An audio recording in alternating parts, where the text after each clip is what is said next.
our next discussion, we're honored to have the most senior representatives of two organizations that will be playing a major role in REDD Plus as we move forward.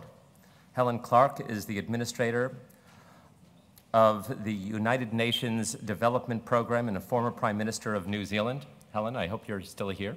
Very good. If you could please come up. Under her leadership, UNDP has scaled up the assistance it is providing to developing nations via UN REDD program.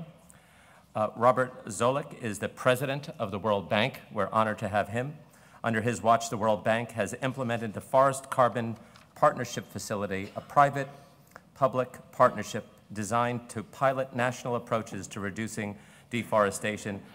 We love the idea of having them both here together and talking a bit about what is going on in their organizations. I'll help lead the conversation with just a few questions.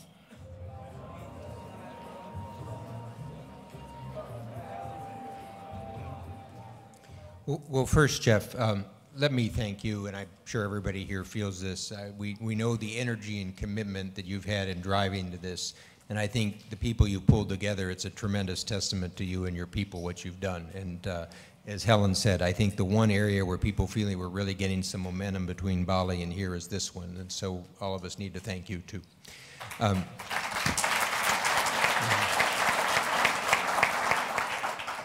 This is an interesting area for the bank because you know, we've had forestry projects going back decades. This summer I was in one in Anhui province in China where what you can see is the integrated nature of these. So this was an effort to replant forests in a deforested area. It created jobs, it creates livelihoods along the way. But interestingly enough, when I visited the project, people in the provincial government said it was also key for them learning other things in terms of procurement, financial management, and other aspects. But starting around 2004, we started a biocarbon facility. And this has had some early projects with, actually, you mentioned Madagascar was one of the first in Africa to try to tap carbon credits. And again, I think one of the lessons learned is this was also very important with the biodiversity agenda there, but also Colombia, Honduras, other countries. Then starting with Bali, I think one of the aspects that UNDP and we and others try to play is at the negotiators level, people have a concept about avoided deforestation, knowing that it wasn't included in Kyoto. But then there's the hard work of, as you mentioned, put things into practice. So you face questions where Google can help is to say, how do you measure what's done and how do you monitor it? How do you make sure that a country isn't keeping one forest and then cutting down the forest somewhere else?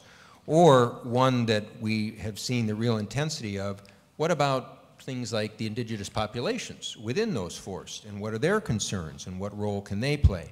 So a lot of the work that we've been doing over the past couple years is to try to figure out how do you prepare for the ramp up that we host will come. Helen mentioned we have this Forest Carbon Partnership Facility. With UNDP, this is really focusing on the capacity building. And again, let me give you an example for people to get a real feel for this. In July, right before I was in China, I was in the Democratic Republic of Congo. And many people here will know Virunga National Park, second oldest national park after Yellowstone, a park about half the size of Belgium. Most people will know it for the mountain gorillas. But when I talked to the head park ranger, people who, by the way, put their lives at risk every day, they mentioned that for $3 million, they could move from to a briquette program that could, they hope, remove a lot of the cutting of the wood for charcoal. Now, the DRC, unlike some countries, doesn't have the capacity to be able to tap into some of the mechanisms. So part of the challenge is not only getting the mechanisms, but being able to get the capacity.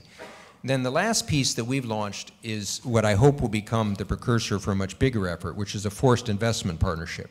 So this one, as Helen alluded to, we do with regional development banks, other investors, to try to be able to capitalize on a much broader effort to try to go at the obstacles to investment. So when you put these together, I think, you know, coming from the Bali process, building on forestation, there's now an opportunity to gear up in a much more significant way, but do it in a way that will also be accountable to taxpayers that are putting money into this. That's great. That's a great example and well said. Ms. Clark, the UN is a large, complex organization with lots of different potential. Tell us a little bit about mainstreaming REDD into the larger development programs and strategies, given the strength of the UN. Well, firstly, the way of the future for the UN and its many agencies is to coordinate, because one by one we can have a little impact. Scaled up, we can have quite a lot, with close to 20% of the official development assistance dollar going through our books one way or another. So this is a particular initiative which, as I said, involves the three significant agencies, FAO, UNEP and UNDP working together. It's a good model. I think, as was said in President Clinton's letter, that forest conservation will happen if we can relate it to sustainable development and poverty reduction. We have come to this conference with development as a very important focus. If we can get development and tackling the climate issues running together, we will be successful, and I think that's the beauty of this particular initiative around deforestation. That's great, and I think everyone in this audience really shares that same aspiration. We are running a little short on time, but I just wanted to ask the two of you if you want to comment about what your aspirations are for this COP and what your vision is and how you see it going. Well, we all want a deal. That's why we're here. But I think with respect to this REDD initiative, if we can get this clearly recognised as a mechanism for mitigation going forward, I really do believe the dollars will flow for it. I think it will help us both conserve the lungs of the planet and ensure that the people who live amongst the lungs of the planet have a viable future going forward, and one that enables them to develop their full potential. So we're looking for a win-win out of this. Well said.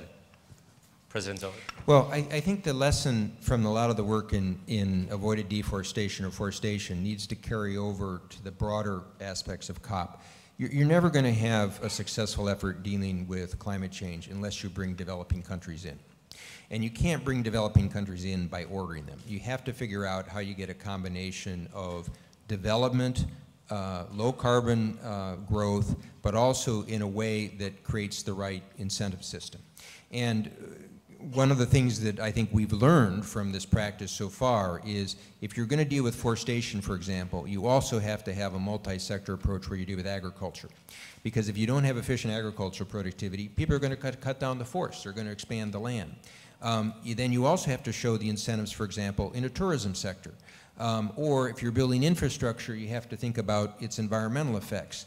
And so one of the points is, how do you connect development with a climate change strategy?